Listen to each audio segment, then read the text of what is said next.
Local salvage worker Ray Pierce died from an unknown illness.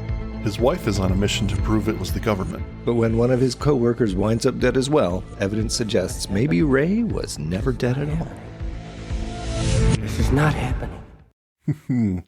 A lot of questions, Andrew. A lot of questions. Big questions. No, not in this episode. It's pretty cut and dry. Pretty cut and dry. Well, the biggest question, I think, of this episode is, have you watched the assembly cut of Alien 3 yet? I think this is now going to be a running joke for most of our oncoming episodes. No, I have not yet watched the assembly cut because I asked you where I could watch it and you came back with a answer. That's true. I do want to. Apparently it's really good. But I don't know. I'll salvage this episode by watching Alien 3. Yes, we will cover that some other time. But I know our listeners were wondering how that turned out. I'm sure they were more interested in that than they were of our X-Files coverage. Oh, absolutely. Yeah. Well, we're talking Salvage today, ladies and gentlemen. We've got a weird kind of faux Terminator thing going on here. Yeah, a bit of an homage, I suppose, with that going on. This is the 9th episode of season 8, so we're just hitting our stride in season 8. You know the writer of this one, Jeffrey Bell. He did episodes we both loved and hated. Divisive, you would say. He did The Rain King and Goldberg Variation, which I think we both liked. Yeah. And he did Alpha and Signs and Wonders, which I think we both did not like. Alpha was weird, for sure. Signs and Wonders, I think, came together a little bit better than Alpha. But, I mean, yeah, they do both have their problems. They do. And we have another turn by Rod Hardy, who directed Roadrunners, Salvage, and VNN, which we have not yet covered. VNN. Certainly Roadrunners, that was a confident episode for direction. So, oh, absolutely. There's a lot to do in Salvage. He's no slouch. He brought it all together. Absolutely. And I don't think the direction is ever really an issue. It can be, but for the most part, I think this one comes together pretty well. It's for direction it does. As you know, my problem is ever the script. Oh, absolutely. Yeah, usually there is something that they decide to write in which I have a problem. It may or may not happen tonight. Who knows? Maybe I'll have an issue or two. But yeah, I mean, usually that's the crux of the problem is the script. Yeah. Never the actors, really. No. Well, there are some standouts. There are a couple. Yeah, there are some standouts. It's very, very few and far between. Not in this episode. They're all good in this one. Yeah. Well, this one takes a weird turn, and anyone who knows anything about the episode, it is dealing with a metal man. And they throw in a joke there for good old Agent Doggett T-1000. But Jeffrey Bell swears up and down that he wrote this episode before Robert Patrick was cast. So, oh, really? I'll believe him. It's a small town. I would be surprised if there was no gossip that got back to it. He was like, "Oh, I'm going to use this. It's going to be fun. It's going to be funny." No, overall, I think it's an enjoyable episode. But are you ready to get into it? I am ready to sift through the remains of the script that is this episode and see what we can pull out. Dissect it, put it through a sieve, see what falls out the other side. Salvage things. No, see, I didn't do that. I didn't use the thing to describe the thing. I know. You got there. I know. I sensed that's where it was going. I don't know. 100% was where it was going, yeah. Well, we open on a photo of a man and his wife. It's God's cruel trick, Nora. A man says as he looks at it.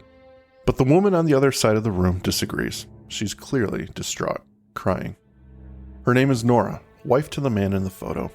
Don't go blaming God. You and I both know what killed Ray. A 41-year-old man just withered and died. He was a young man when he went over to the Gulf. Kurt, the man trying to console her, tries to get her off the idea. The doctors never said. She cuts him off. That's right, they never said. She whimpers as she claims she will find out for herself. They're going to pay. As he tries to console her more, he kneels next to her in her chair. He suggests a good night's sleep, but she doesn't want to hear it and breaks out into more tears. Outside, someone is watching them. A peeping Tom watches Kurt as he leaves. It's dark out. He looks back at the house as he heads to his car, as if second-guessing himself. He swings his coat on and continues to the curbside car, driving off. As he heads down the road, he tries to light a cigarette, but has to reach for his lighter. In a lesson straight out of the driver's education classes, he takes his eyes off the road for but a moment. When he looks back, there's a man standing there, unmoving. Kurt tries to slam on his brakes, but it's unsuccessful. The man in the road simply stands there, staring at the approaching vehicle. As it begins to make contact with him, instead of a gruesome scene, we see the car begin to twist and grind against itself, crushing inwardly as the standing man's body cuts through to the windshield. The car stops. Inside, the injured Kurt, yes, injured and not dead, safety belts, kids, looks out of the damaged windshield to see the man, standing there, staring at him. He raises his hand and smashes through the glass, breaking it, headed straight for Kurt's face. Credits! Oh my god. So, simple opening here. Yeah. And I gotta say, pretty killer effects for that scene. I really enjoy that crash. I did too. I think Jeffrey Bell started with this as a sort of flagpost moment. Mm-hmm. And I like it. I like it a lot, actually. It will make zero sense, but I like it as a Wow, here we go. Yeah, as a action moment. And, you know, the idea that he survives this car accident only to be then savagely killed by the guy is even better. But yeah, I find it interesting, the parallel between this show and Trevor, where the end of that show is the driving through of the villain, and the glass is what kills him because it's not conductive or whatever, and it sluices him across the car. Whereas here, you know, they've taken the same conceit, and it's all about defying expectation. So, you know, normally car hits a guy that fast, boom, that's dead guy. But in this case, you know, the thing has met the immovable object. That is not going to end well. So it's a neat touch. I liked it. I look forward to them explaining how that is.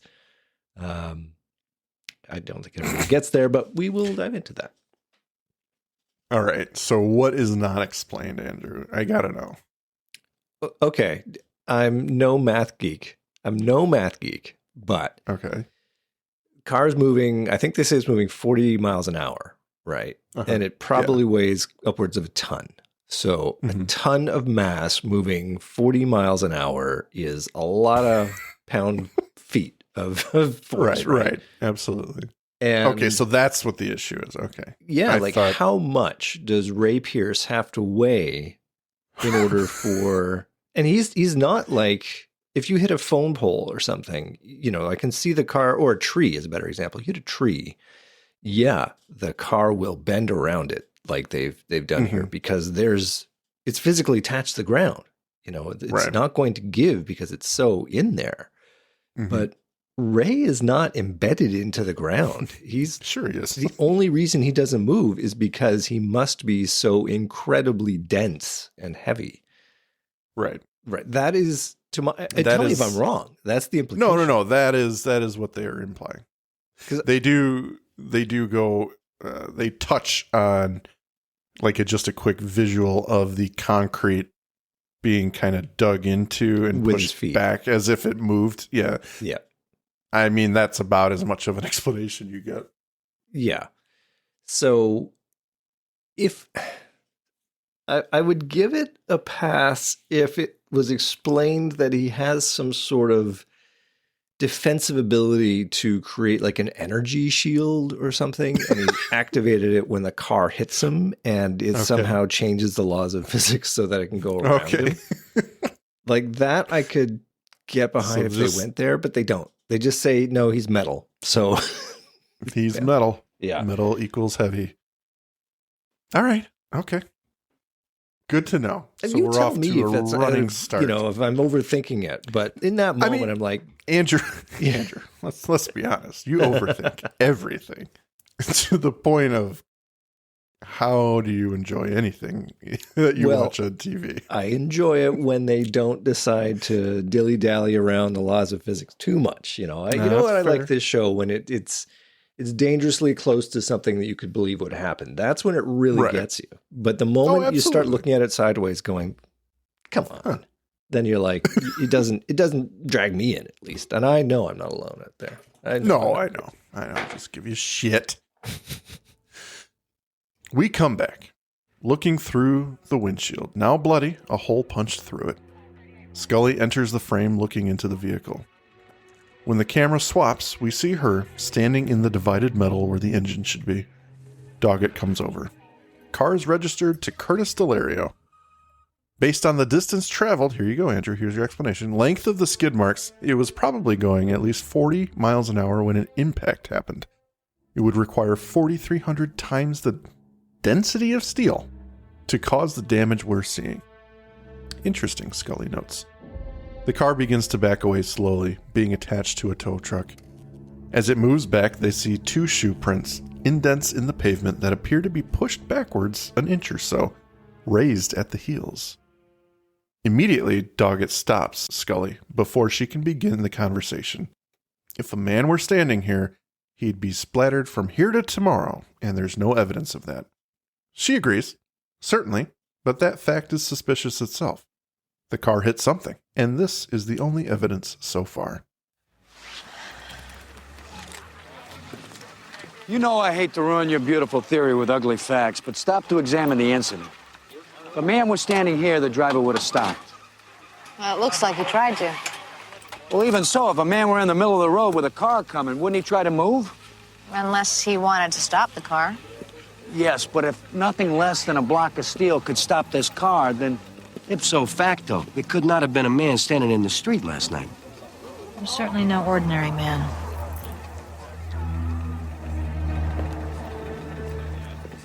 Just tell me what happened. Where is he? Excuse me, ma'am. John Doggett with the FBI. You know about this? What happened? Where is he? Curtis Delario, you know him? He was a friend of my husband's. They worked together at the salvage yard.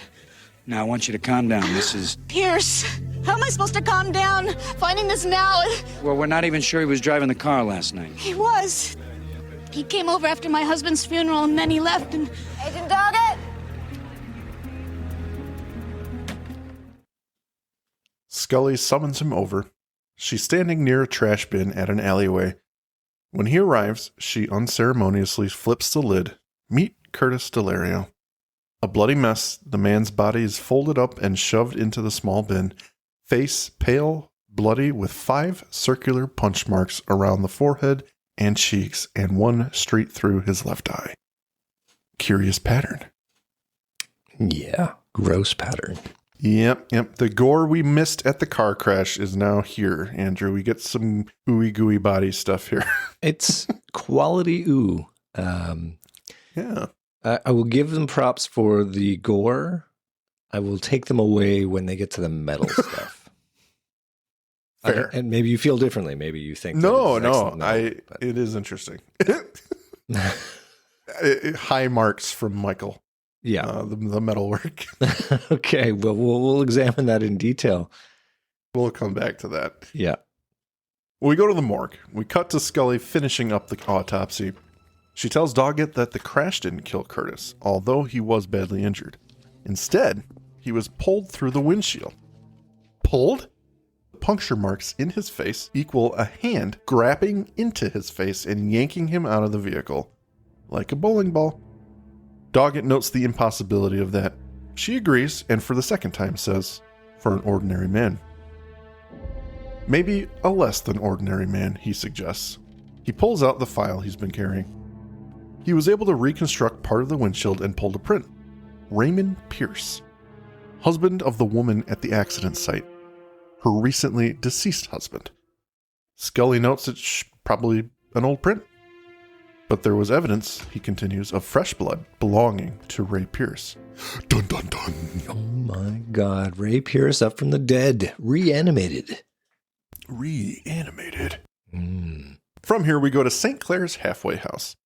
A man sleeps in his room, white sheets, white bed, white walls. It's the man who killed Curtis. He wakes to find dots of blood on his pillow and proceeds to the bathroom. He checks his face. Small punctures in his cheek with some metal poking out. He grabs some nail clippers and starts clipping what appear to be thin hairs from his face. But when we see them fall into the sink, they're metal. Whoa. So Okay, I have a question. Now I know why you like this so much. This guy is metal.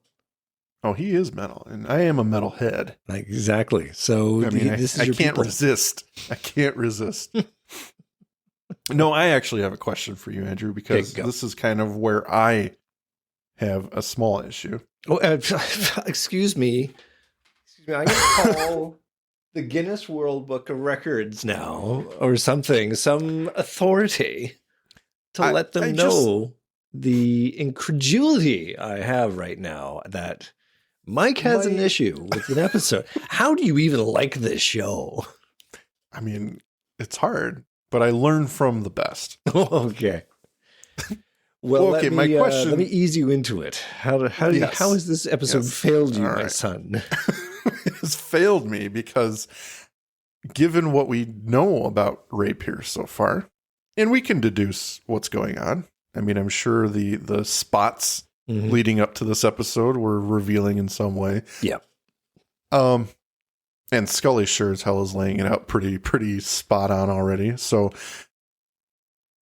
if he's that strong and the metal is that dense and whatever, can he nail clip little hairs off his head?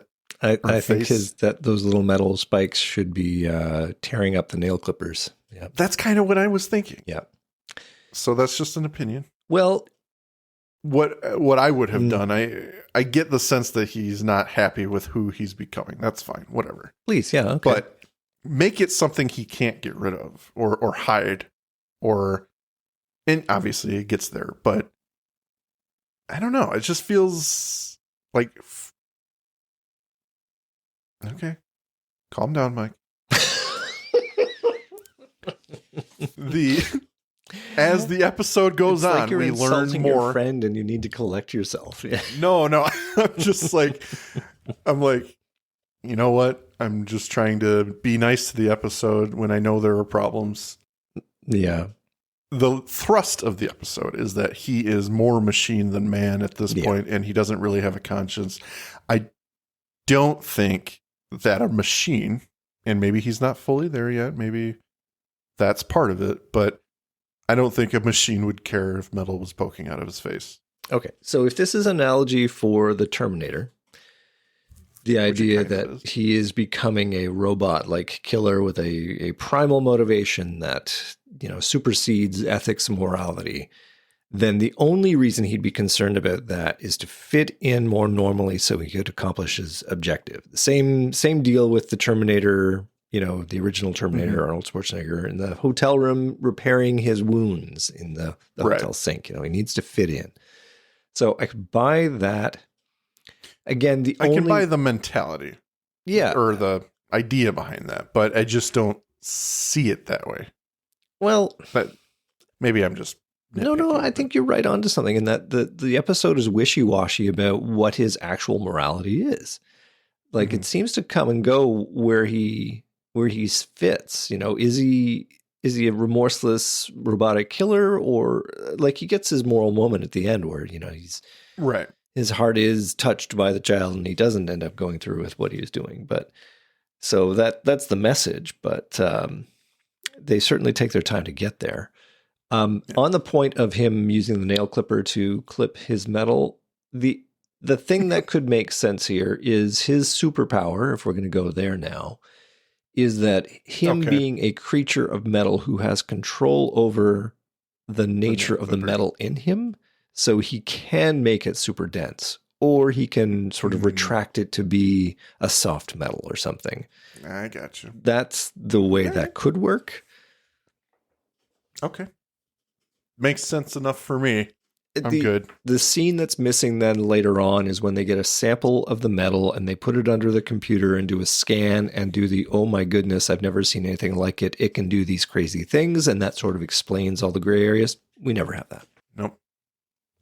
Well, we go to Nora's house. Doggett has some questions for her. She's with Harry Odell, where Ray Pierce worked, the salvage yard. We cut to some time into the discussion. Doggett has brought up Ray, and Nora's confused. First you wanted to talk about Kurt, now you want to talk about Ray. What was their relationship? She sits up and gives a frank answer. The relationship now is that they're both dead. Asking about his illness, she clarifies, Gulf War syndrome. No one will cop to it, but by God, she's going to prove it. Put the blame where it belongs. He moves to another topic. You signed a form to have Ray's body cremated, but it appears that never happened. Dumbfounded, she says they gave her the ashes. They were at the funeral. But Doggett can't find any record of Ray's body ever being at the crematorium. Harold chimes in, bothered at the suggestion and claiming Nora has been through enough. Dismissing him, Doggett asks Nora if it's possible Ray is still alive. They have evidence he may have been involved in Curtis's death, laying out what they have. But Nora watched him die. He couldn't eat, he couldn't walk. What you're saying is impossible. Harry speaks up. Ray worked for him for 9 years. He was a good man who never raised a hand to anyone. The scene ends, and we go back to the halfway house. Ray walks into the commissary with a tray of food and sits down. A social worker, Lorena, comes over, younger, thin, someone who's seen her share of bad times herself. She pegs Ray as a newbie as he bites into his sandwich through the tinfoil wrapping. She tries to help him with that, but he just looks at her, unimpressed with her presence, and picks the metal out of his mouth as she continues offering any assistance he may need getting adjusted. He says nothing. She tries to break in. I've been down the road and back. You're not alone, and sometimes it's good just to talk and make a connection. Still, he says nothing, biting into his sandwich again, sans foil. There's intensity in his eyes, staring at the table. When she offers anything she can do for him, he simply and coldly tells her to leave him alone. She knows when to quit, gets up, and leaves him, gripping the sandwich in both his hands, seething anger across his face. Mike, oh, man. Does she know when to quit? She doesn't. I mean, in this scene, she knows when to quit. Yeah. She'll be back, ladies and gentlemen. You don't give up on a lost cause. She's attracted to lost causes. That's her feeling. It's interesting. Interesting. Her character is interesting. Let's just put it that way. And we'll get to my thoughts on that. Okay. In a little bit here. But did you have any thoughts on this scene or the two scenes? It's all layering the episode so far. We're still putting our pieces on the board. You know, we haven't. Right. We've had a few things happen, but it's just still exposition at this point. Yeah. I'm okay with everything. I do have. No, you know what? I'm good so far. No, this the episode hasn't. I know what I'm talking about. The episode hasn't lost me. No. Hey, I never said that. Well, now it's nighttime, and we're at Southside Salvage. In the junkyard, a man spray paints a blue barrel and tosses the can. It's a large salvage yard with rows of crushed vehicles. The man heads into the management office and begins shredding documents. It's Harry. As he does so, Ray appears at the other end of the trailer. Harry is shocked to see his friend, and he can't believe it. You've got everybody wondering. They're looking for you, but they're all blaming you for killing Kurt. As he clumsily tries to talk to the unmoving and silent man to take focus off of himself, he takes a seat behind his desk. We see he is no friend to Ray, slowly reaching for a shotgun. His words shift to knowing denial. You can't blame this on us. I can show you. Then he pulls the gun and condemns him. This time, You stay dead. And he fires. Ray flies backwards and crashes through the big sliding door glass down to the pavement below. When Harry goes back to check his work, he sees a severed hand on the ground, but no Ray. As he takes a closer look at it, the fingers twitch and what appears to be silvery material slowly extends from the wound. Harry looks up to see Ray approaching slowly. He's bloody, missing an arm, but doesn't appear in pain. Ray calmly palms Harry's face as he screams into the night. All right. Issue, Andrew. Issue. What? No. Totally fine. So the trailer, for those of you who have not watched the episode or have forgotten, is up a flight of steel stairs. Mm-hmm. Okay. So we're essentially on second floor level material here. Yep. Ray flies out a window from a shotgun blast. That's fine. Mm-hmm. Or a door. Somehow he loses an arm in that, or half an arm. Mm-hmm. Don't know how that happened, but whatever, it's fine. If a car can't do that, a shotgun sure as hell won't. No, whoa. What's with your negative Nancy criticism of this? I mean, no, come we're good. on. Clearly, I'm still good. Clearly, my next. Hold on, I'm not even done, Andrew. I'm not even done. Make a point. Not even done. That's what it was. He voluntarily let his arm be blown off and jumped backwards from disconnect from the immense. I mean, I will tell you that the impact of a shotgun blast pales in comparison to the impact of a car moving 40 miles an hour. Yes. So it's a lovely Hollywood trope, the idea that a shotgun, in fact, a double-barreled sawed-off shotgun at close range will do a devastating amount of kinetic energy damage. Like, don't get me wrong, it'll mess you up. It'll probably kill you if it's 12 gauge for sure, but you'll just fall down. He's a metal man. But he is the metal man. So, I mean, yes. There are some questions we could have. I'm not even at the point of my problem here, really. Oh, I'm sorry. Please let me shut the hell up and you tell me your problem. No, you're fine. Okay, so the hand falls off, the forearm falls off, and it's lying on the metal staircase, which is, again, 7 feet above the pavement, right? Yeah. Harry bends down to look at it, and when he does, he sees the metal coming out of the arm as if it's regrowing, which is fine. But then he looks up forward and sees Ray walking towards him. Mm-hmm. But Ray would be about 7 feet below him at this point. But I know the answer. Because he's not looking towards the stairs. Dude, I know the answer. What's the answer? Ray is 13 feet tall. Ray is 13 feet tall. Well, apparently, because he simply walks up to Harry and palms his face as if he is right with him. I'm like, where did he come from? And I watched that a couple times. I'm like, is the hand on the pavement or is it on the steel stairs? And it sure as shit is on the stairs right outside the door. You know how we just got done saying how we don't usually see problems with the director. This is a directorial problem. Rod Hardy. A directorial problem. Yeah, that's true. He didn't block it well. Yeah, that's all right. 30 years later, he confused one viewer with his poor blocking. That's true. Very true. He didn't even have Ray on the stairs.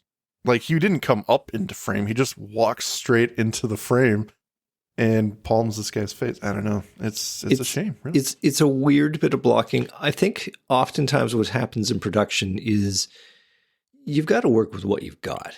So if the script calls for Ray to be shot and blown back out of a trailer and fall down, like physically down a certain amount of space. Yeah. And in reality, the trailer is 2 feet off the ground, then you've got to make it look different with what you've got. So, you lift things up and you shoot it for different angles, and it gives the impression that it's, it looks different than what it is. So then that can cause other problems, like what you found when Ray comes back to do the coup de grace, and he is physically at the same level as the guy he's going to kill. So, yeah. So that's your problem. Something I noticed. Just something I noticed. That's But your we can problem. move I mean, on. my problem, again, this is all solved if Ray's ability is to change the very nature of the metal that he is. So it can be dense, it can be light, whatever. So he grew long legs. Well, that solves your problem. I don't think he's actually 13 feet tall. No. But the issue is if he can't, if fundamentally the metal that he is made of is that dense, so dense that he just walks in front of a car and stops it, then he can't walk on anything but solid earth, because his very weight would mean he sinks through the floor. He would smash through the floor of the trailer. You can drive anywhere. You can go on the second floor of a building. Your weight would just crash you down through things. Yeah. So it's the same reason why, battle tanks have to drive.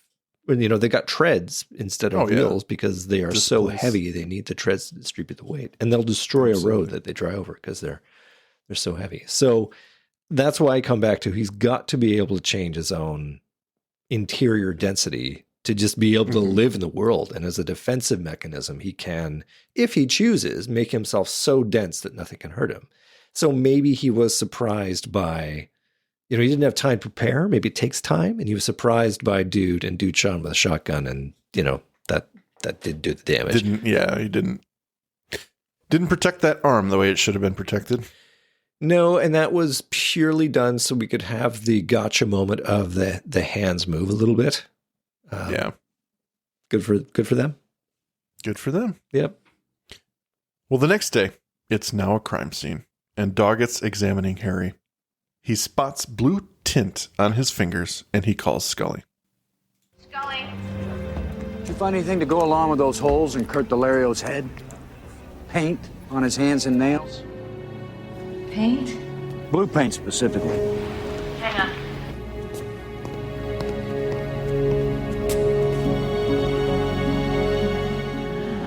No. Is this significant? I don't know. But Harry was a busy boy last night. He must have left Nora Pierce's right after I saw him. Right after he learned that Ray Pierce might still be alive. To do what? Well, it's pretty clear that he was in his office shredding papers when he was surprised by someone. And you think it was Ray? Well, somebody took a blast. Blood all over the doors, trailing down the stairs, here to there. Massive blood loss. But the man with the gun is dead.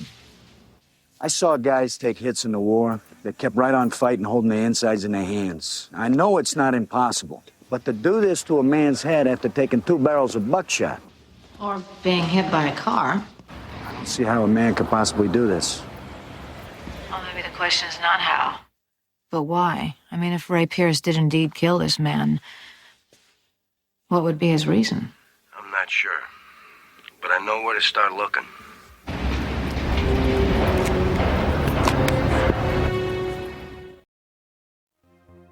It's that time, everyone. The Magus Media Production sales pitch.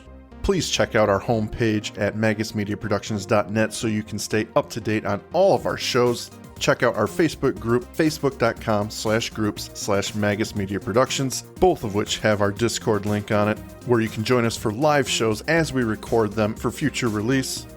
At Magus Media Prods on X, our Patreon, patreon.com/MagusMedia, where a $5 donation will help us keep the lights on and bringing you new content, and you get some stickers. Thank you for your consideration and support. He hangs up and heads into the trailer. The shredder with a half-shredded piece of paper sits on the desk, and he uses a pocket knife to open the top. The invoice came from a Chamber Technologies. Back at the halfway house, Ray turns on the faucet with his good hand. Sure enough, his second arm comes into frame and begins washing his hands of dirt and blood. We see his right arm covered in metallic material, shards of metal coming out of his skin. Lorena enters his apartment looking for Ray and spots bloody clothes. He steps out of the bathroom in a hoodie that's pulled up over his face. He walks to the bed and grabs some files. She utilizes this opportunity to try and reach him one more time. She knows what it's like to feel dark and alone. People said they saw him come in with blood on him, so she came looking for him. She can get him a doctor. Get out. When she doesn't respond, he turns ominously towards her, revealing part of his injuries, metal on his face. Get out. Much like the T-1000 in the helicopter of T-1000 and the T-800 for him. Yes. Yep. That's a theory. Okay. At least in the first two. I guess it doesn't really qualify as a theory, but they spare at least one person per movie, don't they? In Terminator? Yes. I don't know. Well, let's see. There's a lot of sparing in T2. Right. But So in T1, that line in specifically, they use get out and spare one person when they could just easily dispatch him for no reason, like they have been doing the whole movie.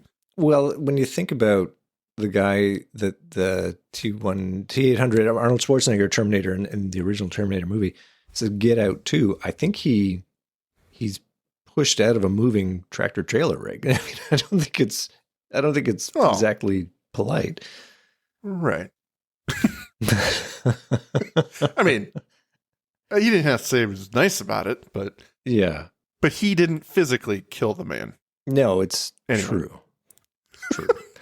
All right. I would like to pick up on the relationship between Ray Pierce and Lorena.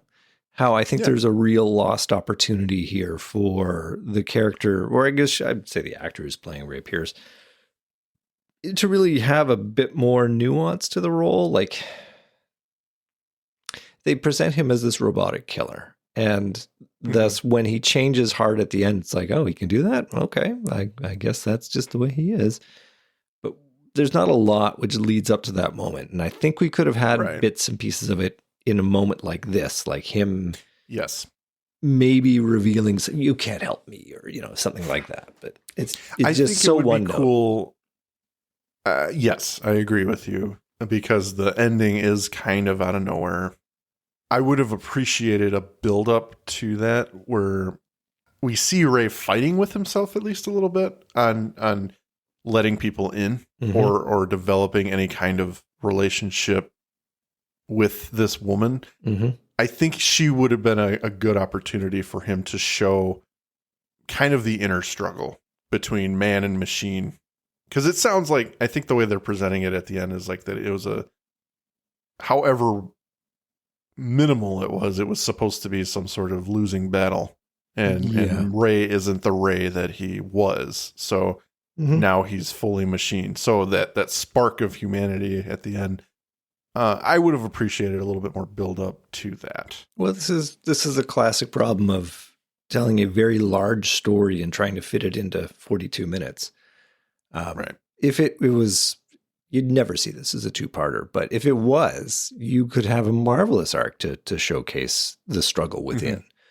And I think it would be really compelling, this idea of a guy whose psyche is being taken over by the machine, and it's convincing him to be vengeful, but yet he does have a wife he's left. He does have a woman who's trying to reach him. I think that there's a lot of opportunity there that they just don't have time for, unfortunately. Yeah. Well, at Chamber Technologies, Agent Doggett meets with a scientist, Dr. Pavogel, who discusses what their goal is. They're hoping to one day create smart metals, indestructible machines, things that, if damaged, would rebuild into their original forms.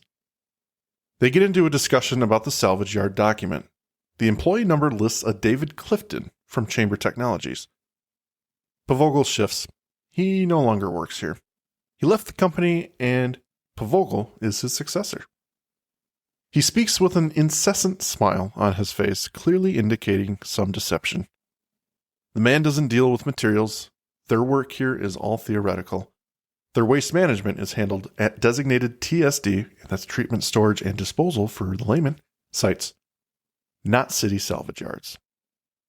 The two men part ways, and once again Doggett calls his partner. She again is finishing up an autopsy. He fills her in on their work. The smart metals theorized at Chamber Technologies, all the work is done on computers.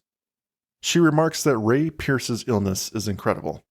Nora calls it Gulf War syndrome, but it was nothing of the sort. His body was infected with some sort of non-identifiable metal. A metal man?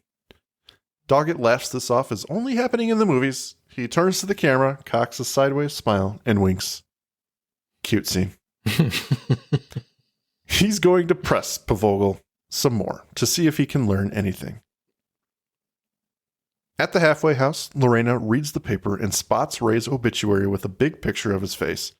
Simultaneously, the news is on, discussing the dead body at Southside Salvage. She runs to the payphone and requests there's a third payphone, Andrew. Mm-hmm. 3 episodes in a row. And we're not done. There's going to be more. We're not done. More cell phones and answer machines. It's all throughout season 8. She dials information and requests Raymond Pierce's number.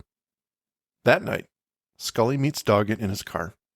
She got the blood work back. It is Raymond Pierce, but that his blood had enough metal in it to poison an elephant. He's still a man, Agent Scully, and he's going to act and think like one. But why then kill his friends? If he was wronged, wouldn't he go to them for solace? Doggett's done some research himself. He was an outpatient at the VA, a couple DUIs 10 years ago, cleaned up his act, met Nora, checked into rehab, and corrected his life. John adds this guy is someone to root for. He overcame adversity. The Ray Pierce in this file wouldn't hurt anyone. But the guy they're speaking of withstood a speeding car and 2 shotgun blasts at short range. Here comes Andrew. Scully asks the $1 million question. Even if we can't catch him, who's to say we can stop him? So she's trying to think ahead and be prepared, right? Yeah, good call. And they have some sort of plan because we go to Chamber Technologies. It's late. Pavogel works at his computer. They don't have a plan. Come on. You know what? At least they bring in a SWAT team. Well, okay, that's right. Because if the double-barreled shotgun won't kill him, then your AR-15 might. But okay, I'm going to say what I was going to say for the final thoughts. But yeah, right. I'm there. We're on board with the plan. We're going to shoot him to death. All right. So it's Chamber Technologies, late. Pavogel works at his computer and hears something in the darkness surrounding him. He leaves the room to hide. Sure enough, the hoodied Ray Pierce walks in, determined to find him. He walks into a back holding area, stepping through a plastic partition to a room with blue hazmat barrels. Pavogel in the next room continues to hide and punches some buttons on his keyboard. Suddenly, a light turns red from the chamber in front of Ray. He investigates it and enters the room. Pavogel punches another enter key, and the door shuts behind Ray, locking him in. From the office area, a SWAT team runs in and the agents behind them, guns drawn. The doctor has a manual override on the door. Ray is locked in. Metal begins clanging from the other side of the room. The door, 4 inches of metal itself, begins to buckle as the pounding continues from the other side. Pavogel's balls cinch up as Doggett reminds him the door better hold because Ray's after him. Suddenly, and without warning, the pounding stops. Scully demands the doctor open the door. As he hesitates, he notices the pressure in the chamber is decreasing. It's been breached. He opens the door to find an empty room, the opposing wall torn open through metal and concrete to the outside world. Scully takes a closer look at the blood on the metal wall. With the sound of flitting static, the blood slowly, millimeter by millimeter, begins turning metallic. Doggett calls for Pavogel to be removed. Safety is not in here. Before he leaves, John looks at the barrels, curious. All right, he's putting it together. Okay, well, what do you think of that scene? I mean, I like it. It's a nice little action scene. I don't know that... It's weird. It's weird because they obviously got Pavogel in on what's going on. Yeah. So, I don't know. Did him and Doggett have a conversation of like, I think your metals, your theorized metals are at play here? That seems strange to me. I don't quite understand that. Well, what I like and dislike about this scene is, I'll tell you what I do like. I like that they did have a plan. As much as I joked about it, they clearly did think about what they were going to do in order to trap Ray Pierce to, hold him, because he is an irresistible force. So what is your plan for how you're going to stop him? Shooting him doesn't seem to work. Running cars into him doesn't seem to work. So this, and who knows what chamber technologies actually does, that they need to have a massive pressurized safe room. That's another thing. What are they doing here? I'm okay with it because, why not? They've got a variety of interests, and I'm okay with it. Just go with it, Andrew. Stop thinking. So I'm sorry. When they put him in there, it's like, okay, the plan actually worked. Slow clap. You've gone somewhere. Good job. But then what do? The minute he stops fighting and Scully's like, open it. Call the government. Well, that's not right either. Because once you let him out, you're all going to die. The immediate jump to open the door is pretty alarming, Scully. Yeah. What's your backup plan now? So he successfully fooled you by stopping banging. Like that's all he needed to do was not pound on the door anymore, and you're going to open the door to see what's going on. Yeah. I will give the episode credit, and I'm loath to do that, in that they have found a conceit, and the conceit is that Ray Pierce has super strength and invulnerability. So they have given their villains different powers, different abilities, and this is his. And they tease out what are the kinds of things you can do with it.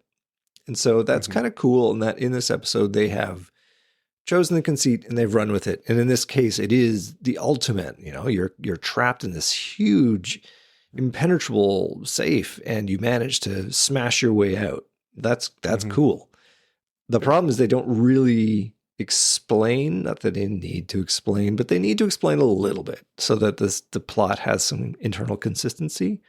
And they don't really. They missed their opportunity when Scully said, when she analyzed the blood and said he's got enough metal in him to kill an elephant. Well, that's your opportunity to have a blood close-up and show the metal as amazing, right? But they just want to skip over it so they can, they don't have time to get into it. So they need to skip over it so they can get to the end. Very much so. Oh, I wanted to just give a shout out to Aryeh Gross, who plays Pavogel. We've seen him in a lot of stuff, not in X-Files, but no. You see him. He is a classic face, a classic guest actor on any show you can think of. But, just a good actor. Yeah, I like him. I enjoy seeing him. He is everywhere. So it's kind of good cool. on him as Pavogel. It's kind of cool in the X-Files. You do see actors on their way up that do hit their stride later on. We go now to the halfway house. Arriving back, Ray heads into his room again. Another intruder. But it's not Lorena this time. It's his wife, Nora. You shouldn't have come. She can't believe it. Why didn't you come to me? I had to have some stranger tell me. I'm not me. He removes his hoodie to reveal his face. Half flesh and half sharp and unpolished metal, poking out from his skin in bloody clumps. When she reaches out for his hand, claiming his being alive is a miracle, the metal on his hand scratches her. There's your miracle, he utters. She begs to let her help him. They've got to pay, he says. All of them.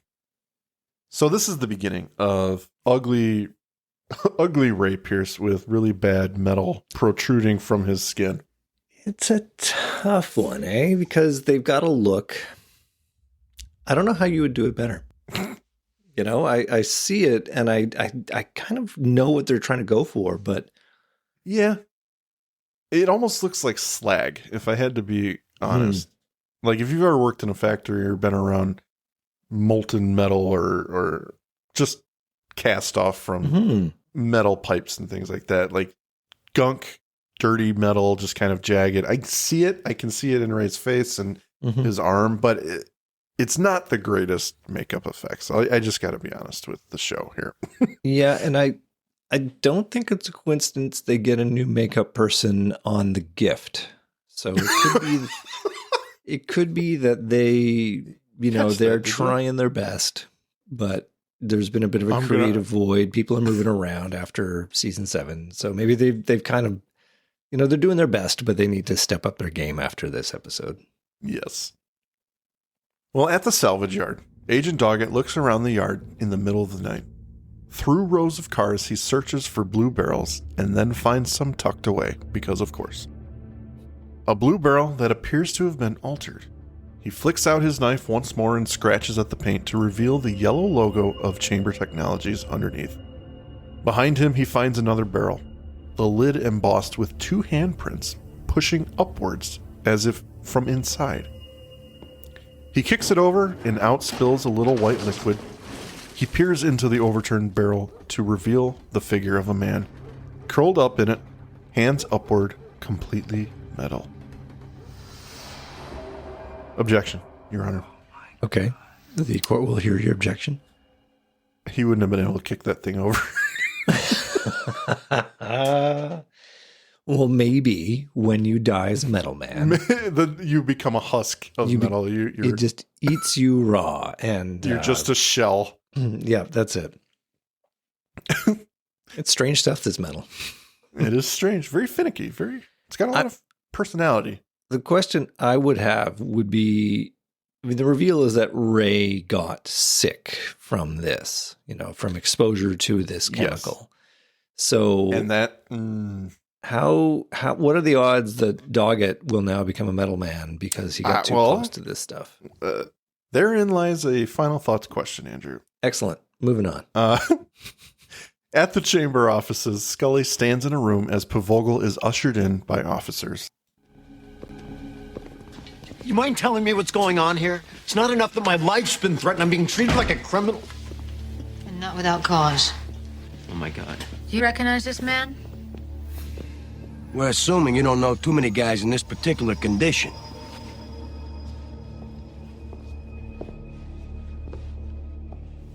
It's not what it looks like. Is this Dr. Clifton? Dr. David Clifton, your predecessor?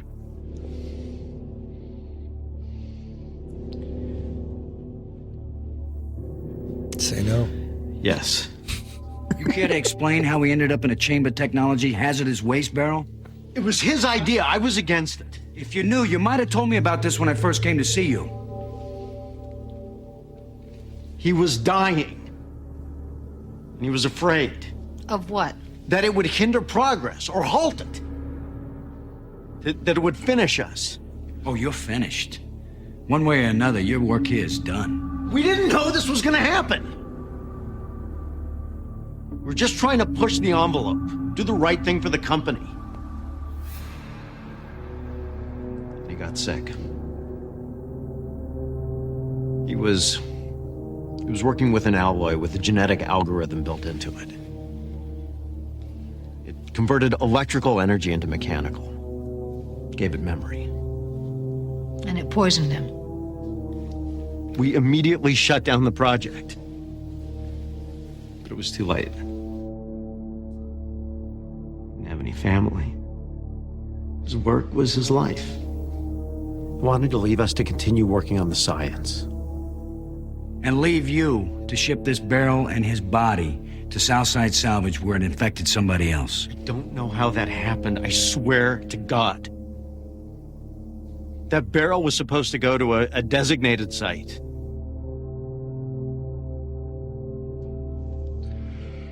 Let me talk to you for a second. She believes him. Before they can talk, Doggett spots Nora in the adjoining hall a little ways away. She enters an elevator and we cut to her going through an office. She finds some files and begins making a call. Before she can continue, the agents interrupt her. She remains silent to Doggett's questions, but given the state of the files, Scully surmises she was searching for something. Who'd you call? Outside the halfway house, the SWAT team is back in action, heading into the building. Lorena goes into Ray's apartment and he grabs her, pushing her against the wall and using one of his metal hands to cover her mouth as she gasps in fear. He's hiding from the SWAT team as he keeps her quiet. We can hear her muffled screams into his hand slowly fade away. He realizes he's just accidentally suffocated her. He removes his hands and she falls to the ground, blood covering her mouth. I need to just say that's a real waste of a character. I mean, Yeah. Plus, it just happens way too quick. It's early. Yeah, exactly. Like, you can survive a little while before you die from suffocation. But I know it's early 2000s writing, this conceit of using the death of a character, and often using the death of a female character to illustrate the gravity of a situation. Right. And, this isn't going to be the last time it happens in the X-Files, but I don't know. I'm glad that they aren't doing it as much, or they're spreading the violence around, I suppose. Mm-hmm. Again, I think there's a better opportunity between these two characters that they just decided to simplify. Didn't like it much. Yeah. The problem with it is that is the only reason Nora flips sides, right? Mm. I think that's really the only point of her death, is to illustrate that Ray is not who you think he is, and you need to help us. I mean, I feel like they could have gotten there a different way. They didn't need to just kill her in a kind of a quick, lame way. Whatever. Yeah. I don't know. Yeah, it's a cheap shortcut. Well, when we come back, Nora still refuses to answer questions. The agents have been notified of the failed apprehension of Pierce at the halfway house. He broke through the wall of the building and fled the scene. She smirks. How about the fact he killed a young woman? Doggett asks. Scully notes that that's 3 people he's killed, but Nora doesn't care. They made him what he is. Doggett leans in. Lorena was concerned for him. She was trying to get him help. Whatever happened to Ray, Scully continues, was an accident. Nora protests. Harry and Kurt knew. But no, they were innocent, just like Ray. The argument continues as Nora finds guilt in chamber technologies. Scully's unimpressed with her desire to assign blame. They find out Ray sent her to get a name. Mrs. Pierce begins to break down a bit. The Ray she knew died. The men responsible for that should pay. The agents demand a name, but she sobs, eventually letting it out that she never gave him a name. At the Pierce residence, the final standoff begins. Nora returns home with a police presence outside. The house is black. From the shadows appears Ray. Did you get the name? But Nora asks why he killed the woman. She cared about him. He steps into the light, only this time his flesh is all but consumed. Jagged metal all over his face. I need the name, he demands, ignoring her. When she stands up to him, he moves forward and squeezes her arm. You won't do it, she says. Not to me. He twists a little bit. I need the man's name. Outside, the cops survey the area. Nora comes running out, grabbing her injured arm. He's in the house! They charge into the building and yard, searching for the man. Out back, we see the back screen door bent outward by an incredible force. Nora appears at the back door and begins to tell the agents the man they're looking for is Owen Harris. Ray's going to kill him. Elsewhere in the neighborhood, a man drives down the road with his wife. He goes to adjust the radio, and again, for a moment, Ray appears in front of the car. This time, though, the man, Owen Harris, is able to stop before striking Ray. The metal man helps the car to a stop by pounding both his hands into the hood. Pierce goes to the driver's side window and smashes through it to the screams of Owen's wife. He drags the man out of the car through the window and tosses him to the ground, dragging him to the curb. Pierce is now almost entirely metal, a hulking silver beast of a man. Owen's struggling is futile against the strength of his attacker. Ray speaks to him. Don't look away. Look at me. You made me, he says, grabbing the accountant's chin and forcing him to look at him. Owen's son calls from the car, breaking Ray's concentration. He turns his head to look at the scared child. Later on, everyone arrives to the scene. The Harrises are okay, being looked at by EMTs. Doggett looks at the handprint on the hood of the vehicle, and Scully joins him. Ray Pierce, he came here to kill Owen, but something stopped him. She surmises maybe his begging for his life saved him. The attacker got up and ran away. It makes no sense, he says. He was a determined killer, looking for someone to blame. What could have stopped him? We cut now to Southside Salvage during the day. The place is at work, large machinery moving scrap metal and crushed cars. Scully's voice overlays. The answer to that question went with him, but she can tell Doggett why Owen. He was the accountant that Nora found in the files. He authorized the shipment of hazardous materials to the yard. But if he's responsible, Why would Ray let him live? Nora's husband died. The machine killed those people. A machine doesn't know blame, Doggett says. Unless there was some flicker of humanity that came through. As they finish their conversation, we see a car get dropped into a crusher. The pistons begin moving the large press downwards to destroy the car.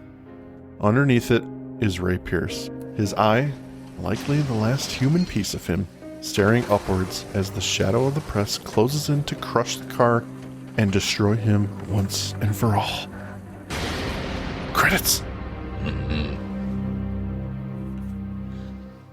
All right, Andrew, so we get kind of a pseudo explanation at the end, which I know you love. You mean when Scully and Mulder, or in this case Scully and Doggett, tell us what happened, or think know what happened? Yes. Yeah. But because it's kind of half and half here, we get new stuff along with the voiceover. It can't be quite as bad, right? Mm-hmm. I'm not convinced. No.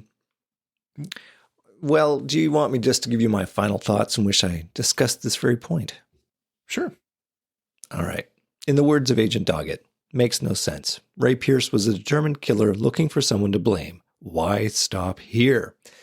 Despite spending the majority of the episode showing us how determined he is to get vengeance, at the last moment, broken by the cries of a child, he relents, deciding to kill himself by car crusher instead of go on. It's in these last moments that the plot commits its final sin. If the body of Ray Pierce can withstand the force of a oncoming car, the immovable object that can't be harmed, what hope does a hydraulic car crusher have of destroying Ray Pierce? Again, unless it's a defense he can elect to have and disable at his leisure. But that's not the impression we're given in the episode. The very glance of his hand is enough to injure, perhaps even without his knowledge. I didn't love it, didn't hate it, which I suppose makes it better than some. Okay, perfect. Well, that's the episode, ladies and gentlemen. Wait a second. I need you to give me your final thoughts.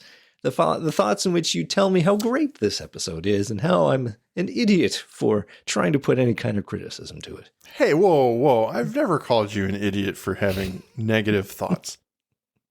All right. No, I mean, the episode's all right. It's a weak one. I'll say that. It's not great. There's a lot of things I would have done differently myself. But yes, the inconsistency in density of the metal, the motives, the makeup, that's a bad one for me. I don't know. I think my biggest issues are those inconsistencies. And perhaps the most glaring thing is I don't really understand, and maybe I don't need to. Maybe you don't. How someone gets infected with metal. Mm-hmm. Well, but this is science fiction. I'm okay to it. But Vogel does talk about it being the genetically infused metal or whatever, which I immediately rolled my eyes to. But, hey, that's what he did. That's what they do there at Chambers Technology. Apparently they know how to put genetic material into metal. I just don't understand. It begs the question, why aren't the cigarette smoking man and his ilk walking around saying, hey, we heard you made some fancy technology. Right. We'd love to get a sample of that. Well, you forget, he was thrown down some stairs. He's dead. Oh, right. He's never coming back. But, that there's always going to be somebody like that. And it's like you made a super technology and then it went bad, so you decided to throw it out. That's the thrust of the episode. And it's the consequences of bad recycling is what we're dealing with here. And to finish my concern and my disapproval of this aspect of the episode, what determines infection? Because Ray is scratching a lot of people. Mm-hmm. And I find it hard to believe that. Okay, here's the problem. One, there's no explanation as to how this happens. Yeah. I'm okay with that if it's consistent.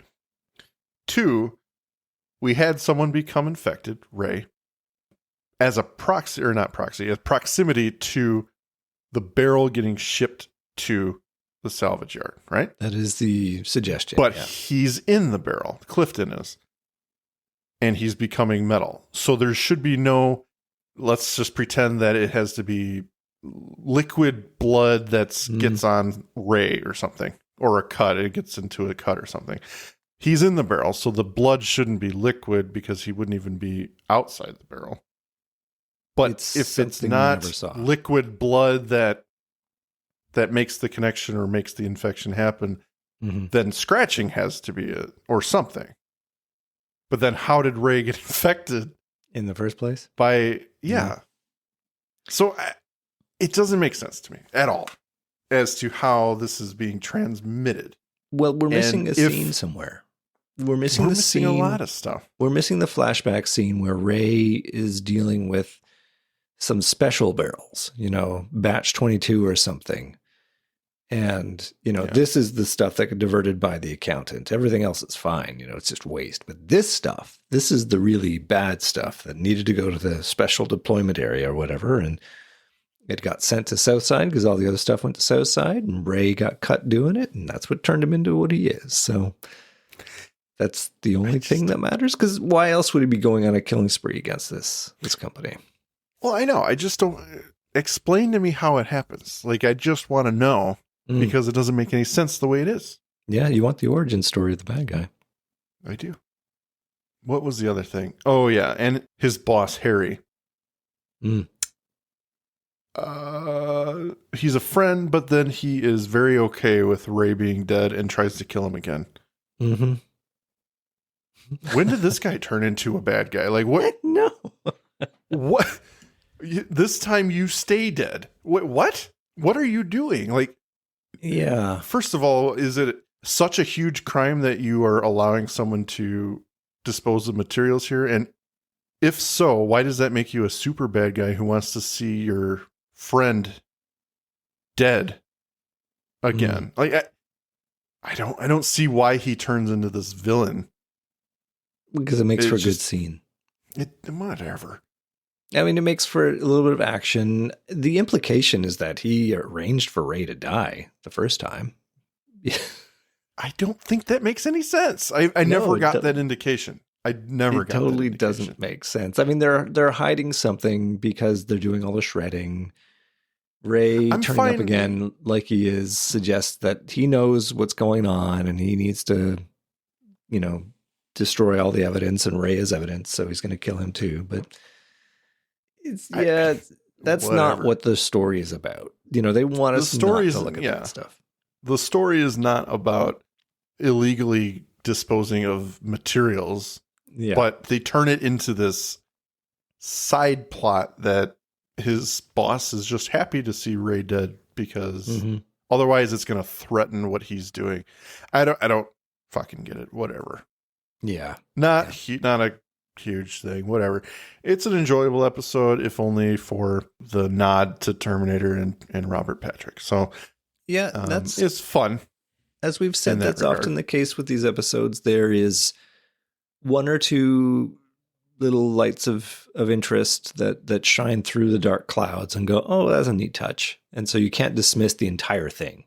Like, they got some nice chemistry between Doggett and Scully in this. Yeah.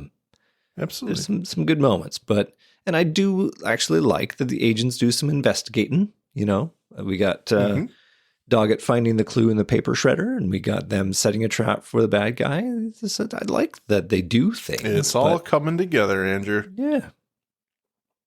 Yeah. All right. Well, that's all I got. The episode. Yeah. Is that where we end right there? Just I think we should hard stop. I mean, we're at an hour and 11 minutes, so I think we have done this episode a service, and more so than it deserves, my friend. Perhaps, if you would like to say goodbye to the dear listeners, please do so. Dear listeners, goodbye. Don't let yourself be salvaged on the way out. Thank you for listening to today's episode. If you liked what you heard, please rate and review on your podcast app of choice. Andrew and I would be eternally grateful to you fine people for helping us expand and get the word out. Also, we've got a killer group on Facebook. Feel free to join in on the discussion at facebook.com/groups/thisisnothappeningpod and become an official member of the syndicate. We do polls and we have questions for every episode to give you guys the opportunity to chime in and possibly let your voice be heard on our recordings. And please join us on our new Twitter at tinhxfilespod no dash to stay up to date on everything moment to moment. Thank you, and remember, don't stop swimming.